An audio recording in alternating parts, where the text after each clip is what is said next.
What's up, guys? It's John Dominique, the Soul Proponent. Today, I want to talk a little bit about the conundrum that we have on the path to the soul. And the conundrum is that we have this attitude going into not just spiritual work, but in general, life in general, like in politics, in our schooling, in our education, in the sports world. It's everywhere we go. There's this attitude of trying to accomplish something, trying to do something. There's an effort of putting forth our own will to overcome, to obtain some type of result, some type of end goal. None of this is bad in itself, but the conundrum is we carry that attitude over into our practice of spirituality, where it becomes an issue. It's kind of perplexing because we don't understand, we don't see the significance of the fact that the harder we try, the more effort we put in, the further away we get from what we're trying to obtain in spirituality. The truth is not a matter of putting forth effort, trying to do something to make something happen. That's not what it is. It's a reversing of that need. It's a reversing of that attitude, of that mentality.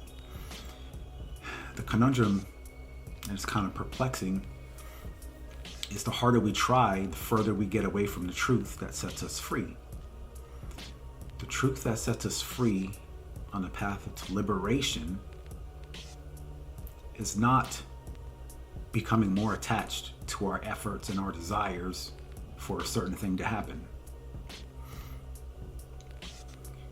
It's not hanging on tighter. It's not believing in something more profusely. It's not about becoming more adamant, becoming insistent, becoming prideful in the way we approach things in our lives. That's a conundrum because we're so used to, let's say, for instance, we're trying to build this identity of who we think we are. We need to concretize this identity. We want to make it solid. We want to make it real. We want to make it permanent. The harder we do that, the more we do that, the more intensely we do that, the further away we get from the truth. But it's so ingrained in our mentality, in our attitudes and orientations, it's difficult to even just become aware of it and how that trips us up, because we're so caught up and so fixated, so obsessed with the need to obtain a particular outcome, a certain result, that we miss we miss the fact that we're actually contributing to our own suffering when we take this kind of attitude into spiritual work. So we need to just be aware, first of all, and see how pervasive this issue is. We're always trying to accomplish something. We always want to make ourselves more permanent. The identity, its need for survival, is ingrained deep in our DNA. We can't just wash it away with a hot shower. We need to see how much this instinct of survival is dominating us. It runs our lives. We can't stop it. We can't change it. And we think we're going to be stuck with it forever. We don't think there's a possibility of that ever changing. And this is the conundrum. Our spiritual work is about letting go and relaxing the need to survive, the need to have needs, our fixations to be always being fixated, the need to always be attached to attachment itself. That's what spirituality is. This is a lifelong endeavor. Just to become aware that this is a thing is a good first step. Most people going about their lives, it's not important to them, because what's more important is them reaching that result, reaching that goal.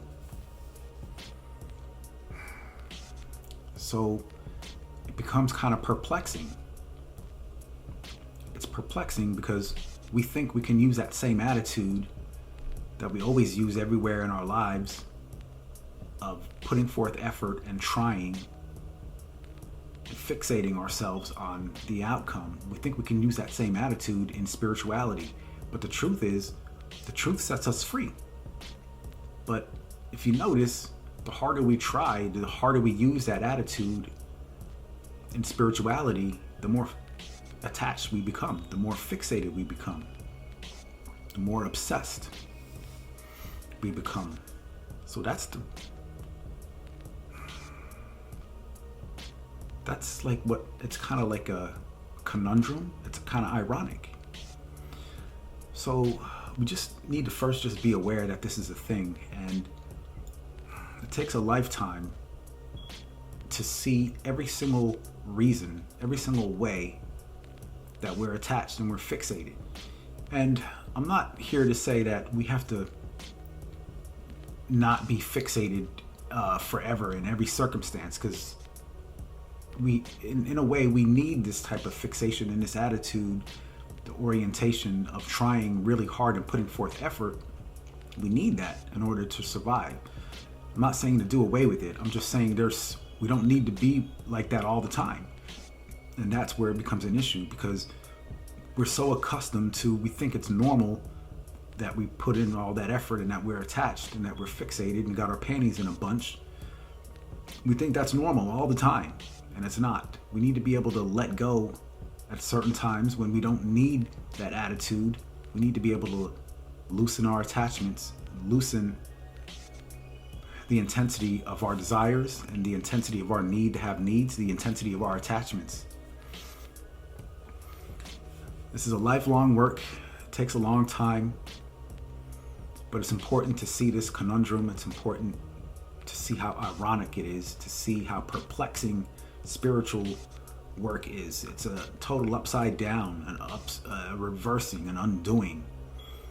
And this can be very disorienting to people, because it's a threat. It's a threat to our survival. It's a threat to the feeling that we have some type of control. Once the identity starts to see that maybe it doesn't have this control, maybe its supports are going to be taken away, it becomes very disoriented. It doesn't know which way is up, which way is down, doesn't know what's going to happen. It doesn't know how to orient itself. It doesn't know how to relate to anything. And that's the very beginning path. We need to allow that disorientation. We need to allow that feeling of being vulnerable, that feeling of not knowing what's going to happen. And that's where the spiritual work happens. John Dominique, the Soul Proponent. Peace.